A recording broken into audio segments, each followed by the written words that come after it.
알서포트의 B2B 마케팅 총괄을 맡고 있는 이준혁입니다. 다시 한번 인사드리겠습니다.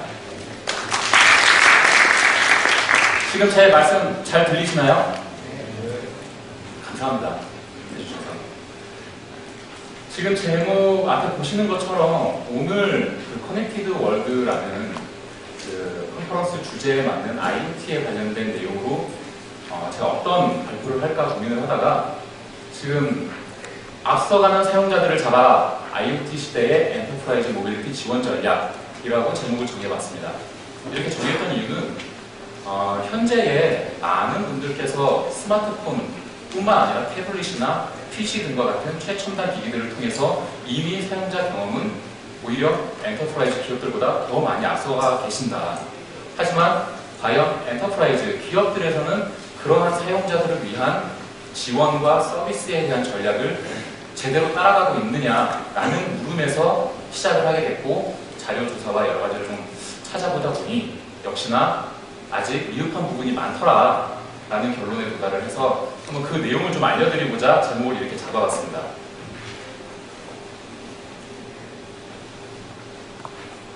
수많은 키워드들이 있죠. 5G도 있고요. 핀테크, 커넥티드 카, 클라우드, 빅데이터, IoT뿐만 아니라 여러 가지 키워드들이 워낙 많이 있습니다. 근데 이런 키워드들은 다 현 시대를 그리고 최근의 트렌드를 이끌어가는 IT 키워드들입니다. 그런데 이 IT 키워드들이 각자 개별적인 개념을 갖고 있는 것이 아니라 모빌리티라는 중심을 가지고 서로 상호작용하면서 연계되어 있는 연관성 있는 키워드들입니다. 그래서 이 키워드들을 중심으로 했을 때 이 모빌리티라고 하는 부분, 엔터프라이즈의 모빌리티가 어떠한 것이 있을지 이야기를 좀 나가도록 하겠습니다. 그러려면 다들 아시는 거겠지만 일단 컴퓨팅이 어떻게 발전해 와서 IoT까지 오게 됐는가에 대해서 짧게만 짚고 넘어가는 게 여기 계신 분들에게 제 이후에 나올 이야기들을 조금 더 전달하기 쉬울 것 같아서 준비해봤습니다. 한 60, 70년대죠. 메인프레임을, 냉장고 두 대만 했던 메인프레임을 시작으로 해서 미니 컴퓨터 PC를 지나 PC 통신과 인터넷의 등장으로 본격적인 온라인 시대가 열렸습니다. 그 온라인 시대 이후 모바일이 등장을 했고 더욱더 폭발적으로 드러나서 이제는 IoT를 눈앞에 두고 있습니다.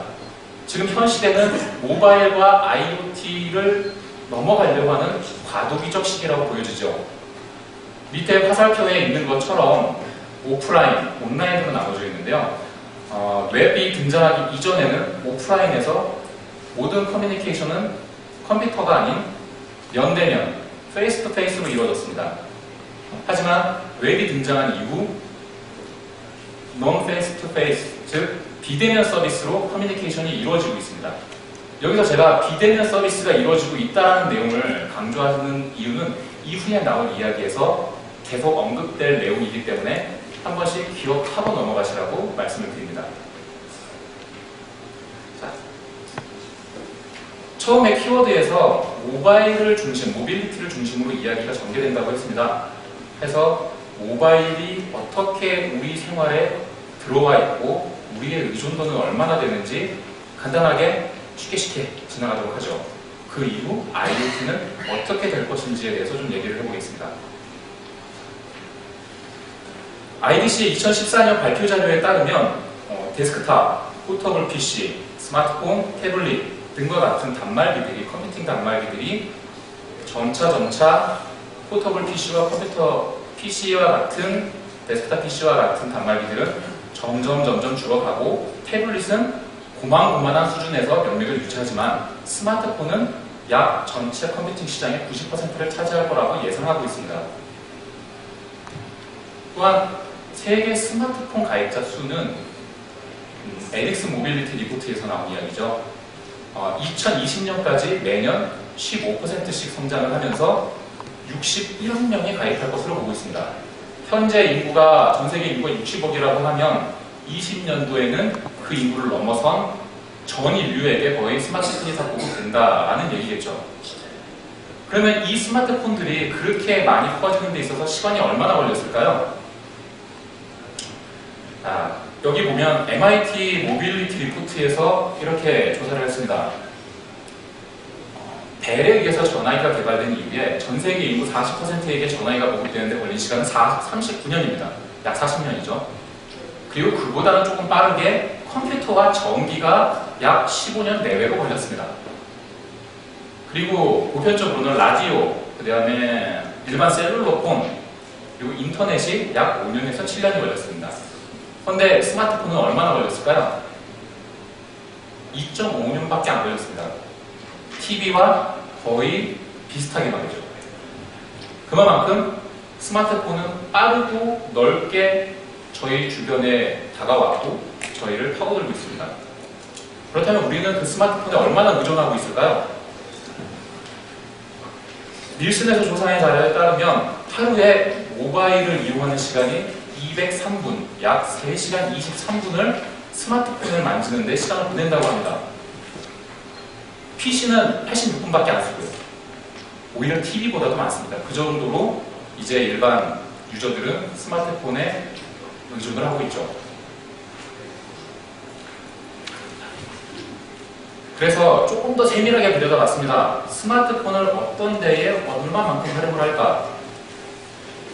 스마트폰으로 이용하는 서비스들입니다. 정보를 찾고요, 웹브라우징을 하고요, 쇼핑을 하고, 항공 예약을 하고, 금융을 하고, SNS를 하고, 비디오를 봅니다. 물론 항공이 약간 복잡한 서비스이기 때문에 50%를 밑돌지만 나머지는 대부분 다 60% 이상을 보이고 있습니다. 이 정도로 PC가 아닌 스마트폰만으로 이용할 수 있는 서비스만으로도 생활을 즐기는데 아무 문제가 없다는 거죠. 그래서 구글의 CEO 레리 페이지는 이렇게 얘기했습니다. 우리는 모바일 하나만 있으면 된다. 전에는 모바일이 처음이었다면, 처음에 꼭 모바일을 해야겠다면 이제는 모바일만 있으면 모든 것들을 할 수 있다는 얘기입니다. 자, 모바일의 의존도와 중요도, 그 다음에 우리의 어떻게 보면 존속성이라고 할 수도 있겠죠. 그것을 지나 IoT, 사물 인터넷은 어떻게 될까요? 많이 보셨던 걸 수도 있습니다. 다 아시는 내용일 수도 있고요. 어떠한 장비든, 언제, 어디서든, 누구든, 어떠한 서비스든, 어떤 환경에서든 인터넷에 연결되어 있다. 라는 것이 IoT입니다.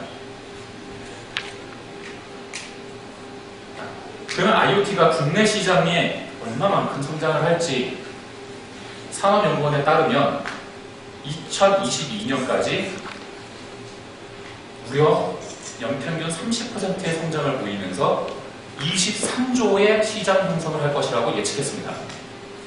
어마어마한 시장이죠. 근데 글로벌로 보면 저희는 전체 IoT 시장의 약 2에서 3% 정도도 안 됩니다. 전 세계 시장은 어마어마하죠.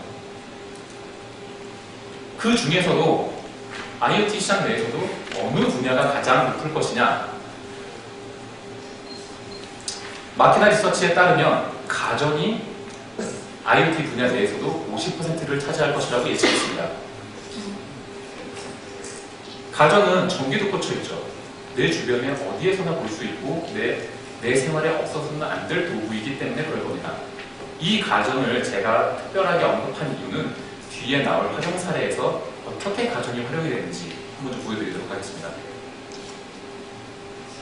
그렇다면 모바일이 이렇게 중요하고 IoT 시대로 이렇게 확장할 건데 그거에 대응하는 엔터프라이즈 모빌리티는 어떻게 되느냐? 지금 여기 계신 분들도 다 어느 기업에 소속이 되어 있으실 거고 기업을 운영하고 계실 겁니다. 지금 현재 기업이 엔터프라이즈 모빌리티에 얼마만큼 대응하고 계신지 설명드리는 걸 보면서 한 번씩 고민을 해보시고 생각을 해보셨으면 좋겠습니다. 옛날에는 모빌리티라 그러면 여기 CRT 모니터에 키보드 달고 등짐지고 이렇게 다니는 거라고 생각했던 시절이 있었습니다. 저런 것도 꿈이었죠. 체력만 좋으면 할 수 있을지 몰라도. 하지만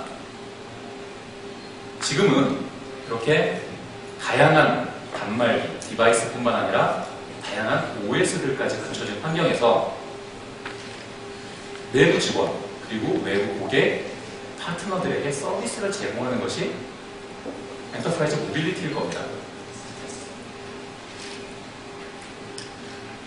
기업 내부적으로는 모바일 워커를 지나서 모바일 오피스로 진화하고 있고 고객 대상 서비스는 금융, 유통, 교육, 공공 등 여러 산업 분야에 걸쳐서 모바일 비즈니스가 활성화되고 있습니다. 이렇게 모바일을 중심으로 스마트 비즈니스라는 것 자체가 급성장하고 있죠.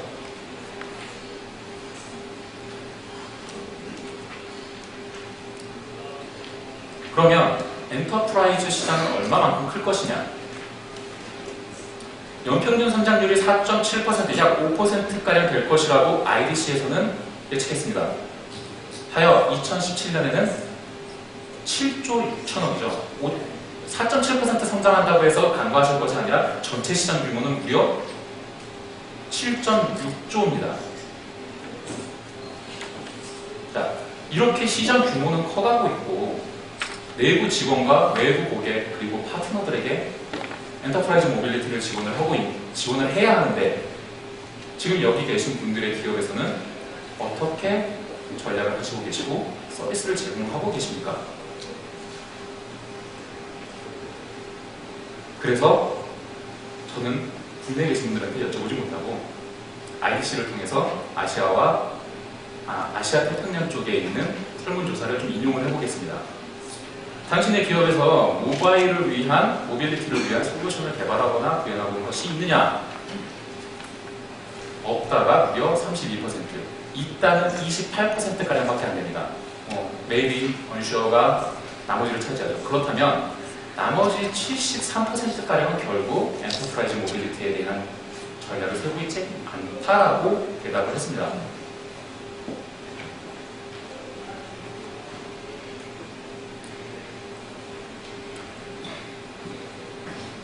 내부 고객, 그 내부 직원이죠. 내부 직원, 외부 고객, 그 다음에 파트너 다 저렇게 그림에서 보시는 것처럼 모바일 디바이스를 하나씩 들고 있습니다. 내부 직원은 물론 기업에서 준 것일 수도 있고 본인일 것일 수도 있고 그리고 외부 고객, 파트너들 같은 경우에는 기업에서 제공하는 모바일 서비스를 기업에서 준 핸드폰으로 쓰지 않죠. 본인이 돈을 주고 산 스마트폰과 태블릿을 통해서 서비스를 이용합니다. 즉 BYOD라는 것은 기업 내부 직원에게만 해당하는 것이 아니라 외부 고객, 파트너들도 다 본인의 장비를 이용해서 BYOD를 실현하고 있습니다. 그래서 이렇게 BYOD를 구현하고 있는 내부, 외부 파트너들은 과연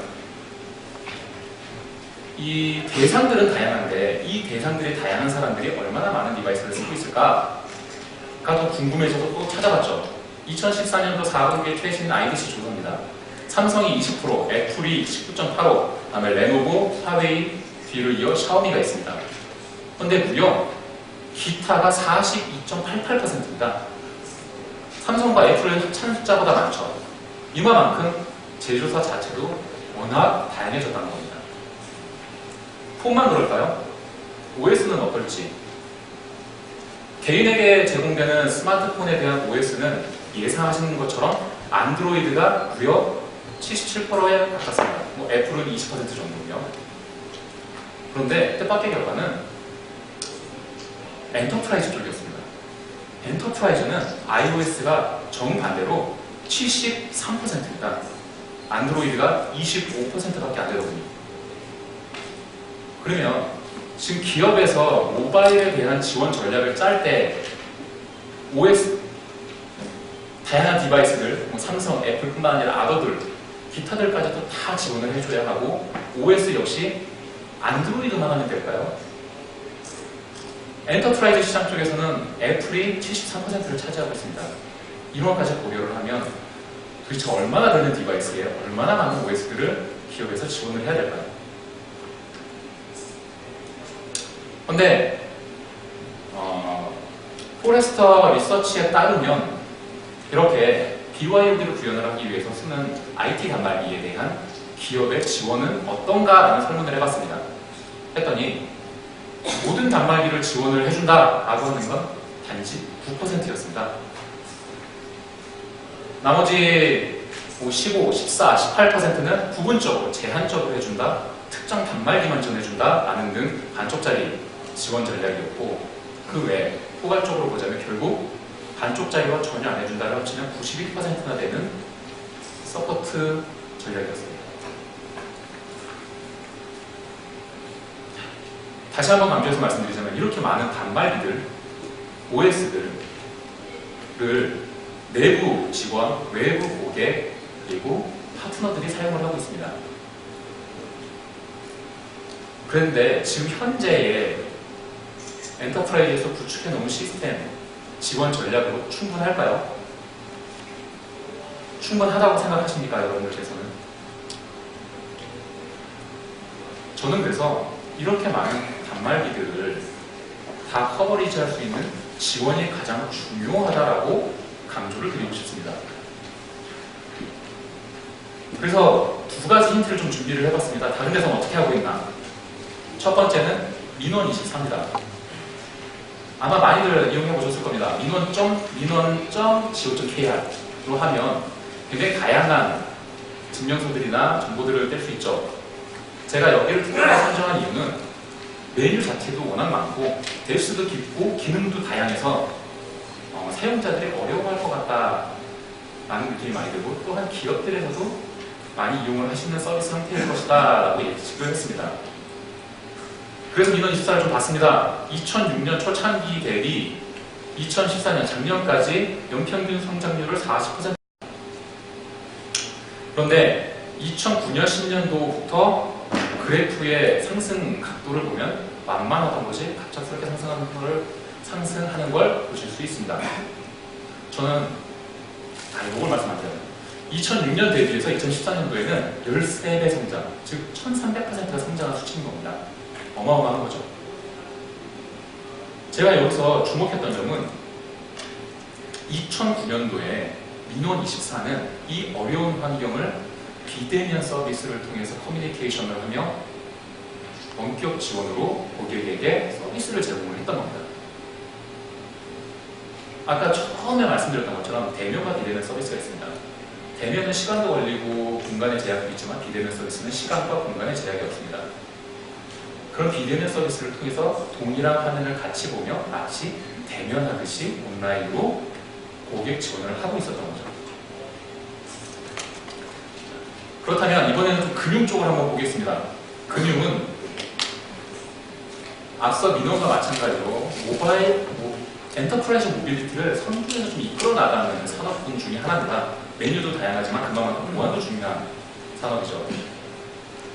그래프를 봤더니 2009년 이후로 대면과 인터넷, 비대면 서비스가 역전 현상을 보이면서 현재는 약 3배가량의 이익률 차이를 보여주고 있습니다. 근데 공교롭게도 2006년도에 이 역전 현상을 보여줬던 계기에 마찬가지로 고객 지원을 위한 원격 지원 서비스를 도입했던 시기와 맞물리는 겁니다. 즉, 사용자가 이용하기 편하게 비대면을 통해서 온라인으로 고객을 지원을 했을 때 사용자 이용량이 늘어나고 그만큼 서비스가 활성화되더라 라는 결론에 도달하게 된 겁니다. 그런데 국민은행에서 스마트폰 뱅킹이 PC 인터넷 뱅킹보다 늘어나지 않고 거래량이 늘지 않길래 궁금해서 한번 설문조사를 해봤습니다. 왜 스마트폰 뱅킹을 이용하지 않습니까? 약 31.4%가 불편하다, 즉 어렵다라는 얘기죠. 익숙하지도 않고요. 지금의 엔터프라이즈 모빌리티 전략도 이와 마찬가지라고 봅니다. 즉 모바일로 이루어지는 서비스들이 사용자들에게 편리하고 그리고 안전하게 제공이 돼야 사용자들도 늘어나고 이용률도 늘어날 것이라고. 그러면 엔터프라이즈 모빌리티를 어떻게 사용하는지 활용 사례를 좀 보도록 하겠습니다. 먼저 제가 소속되어 있는 리모트 콜 모바일 팩이라는 서비스를 이용을 하는 기업들을 대상으로 어떠한 용도로 쓰십니까? 라고 조사를 좀 해봤습니다. 약 30.4%가 내부 지원용이다. 내부 고객의 모바일 디바이스를 지원하기 위해서 사용합니다. 라고 하셨고요. 43.5%가 고객을 위해서 사용합니다. 라고 답을 하셨습니다. 그리고 26.1%는 둘 다, 한 마리도 놓치고 싶지 않다. 라고 하셔서 내외부 다 지원을 하는 용도로 씁니다. 라고 했습니다. 그만큼 어느 하나에 치우쳐지지 않을 정도로 내부와 외부 고객 모두에게 사용자 지원은 필수적이고 꼭 필요한 항목이다라는 것이 다시 한번 사용자들의 목소리로 나오게 됐습니다.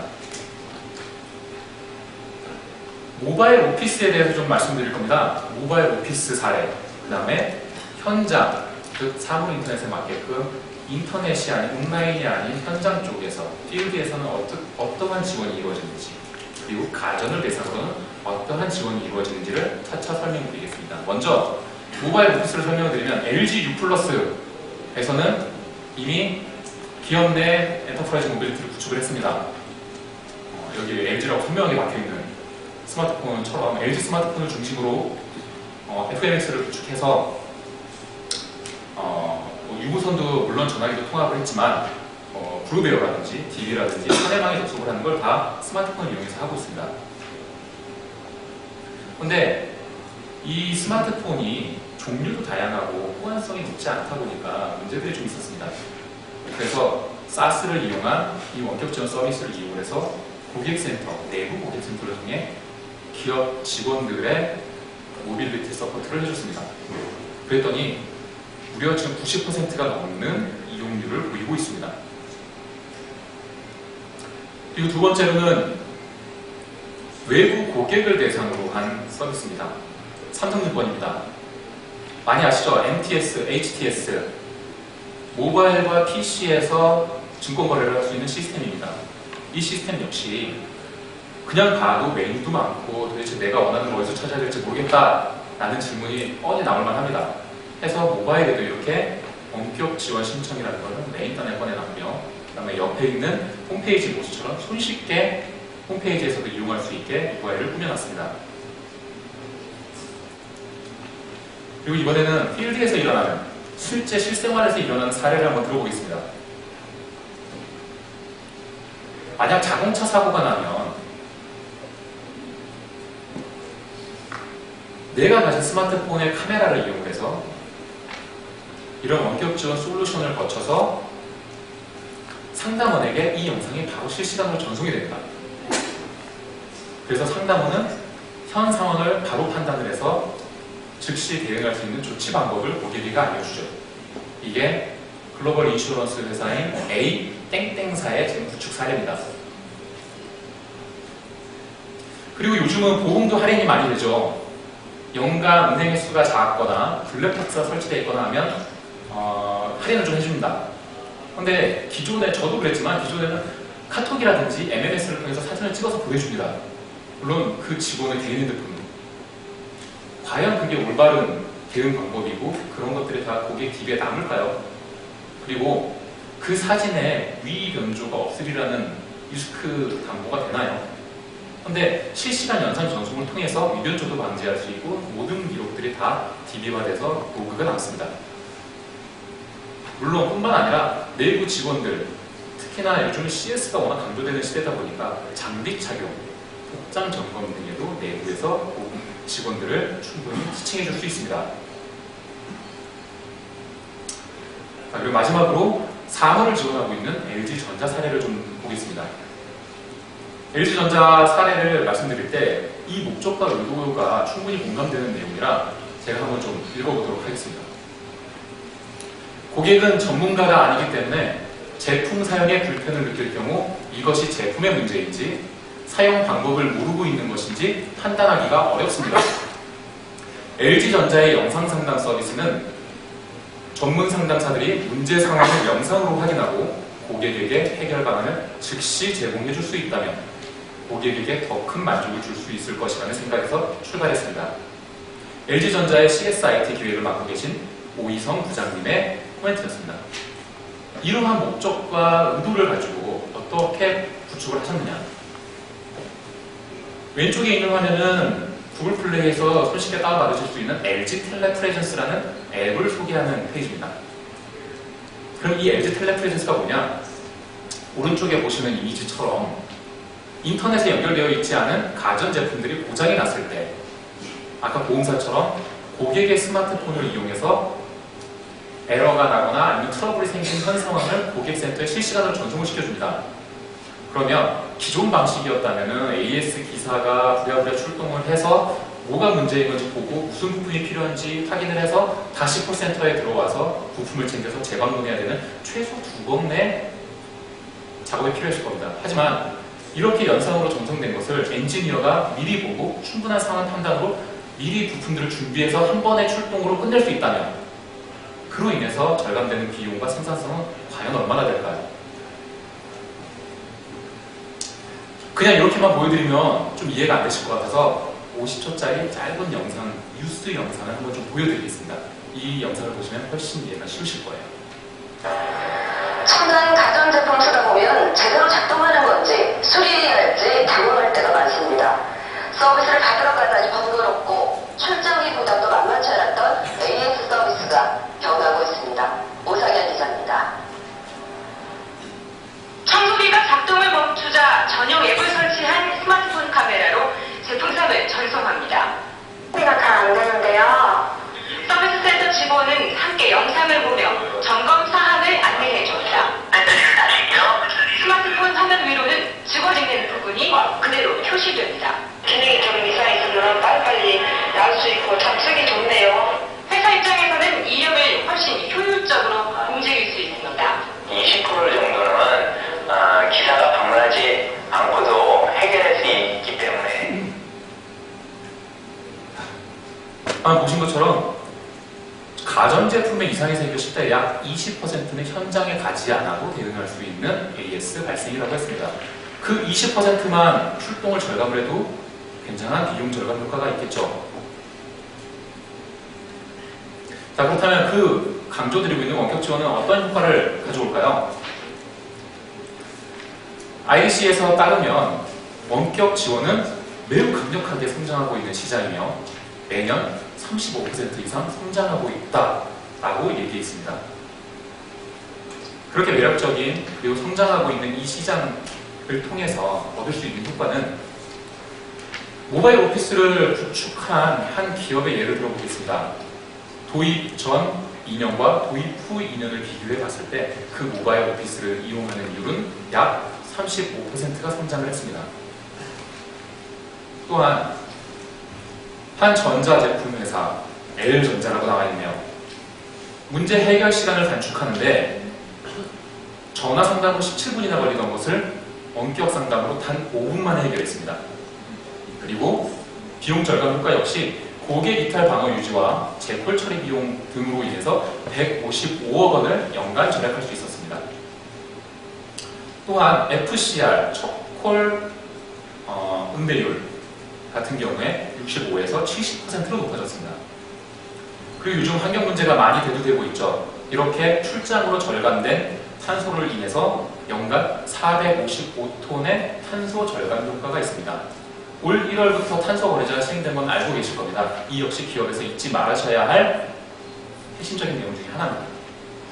그리고 마지막으로 고객 만족도 중요하죠.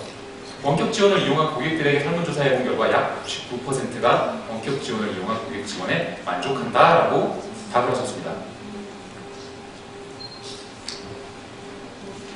IDC 행사라서 그런지 IDC를 참 많이 인용하게 되는데요. IDC에서 이렇게 얘기했습니다.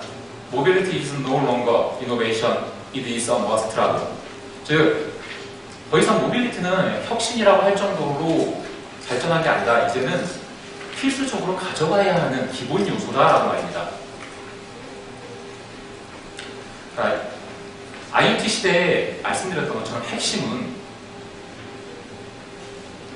모바일이라고 말씀드렸습니다. 그리고 그거에 이어서 그 모바일을 지원을 해야 그 모바일이 완성된다고 지금 처음부터 끝까지 일관되게 말씀을 드리고 있습니다. 자, 지금 제가 계속 처음부터 말씀드렸던 것처럼 과연 기업에서 엔터프라이즈 모빌리티 전략으로 이런 고객 지원에 대해서 충분히 고려를 하고 계신지, 구축 전이라면 설계 때 미리 그것에 대한 계획을 세우셔야 하고, 이미 구축을 하셨다면 지금이라도 이용량과 활성화를 위해서 고객을 위한 지원책은 무엇이 있을지 고민을 해보셔야 할 때입니다. 지금 이렇게 계속 고객 지원을 주장창 외치고 모빌리티를 외치는 제가 소속된 알서포트라는 회사 안 궁금하신가요? 궁금하시죠?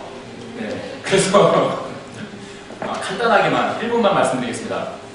알서포트라는 회사는 한국보다는 일본과 아시아에서도 유명합니다. 한국에서는 77%, 일본에서 67%, 아시아에서 34%의 점유율을 차지하고 있습니다. 특히나 아시아에서는 시스코나 시트렉스를 압도하는 수년째 1위를 지키고 있습니다. 이렇게 수많은 글로벌한 기업들이 다 저희 클라이언트로 모시고 있습니다. 여기에는 없지만 한 가지를 좀 말씀드리고 싶은 건 저희는 2008년서부터 미국 국방부에 저희 이 원격 지원 제품을 납품을 했습니다. 굳이 미국 국방부 펜타곤을 말씀드리는 이유는 그만큼 보안과 안정성에 있어서는 검증이 됐다라는 것을 강조드리려고 하는 겁니다.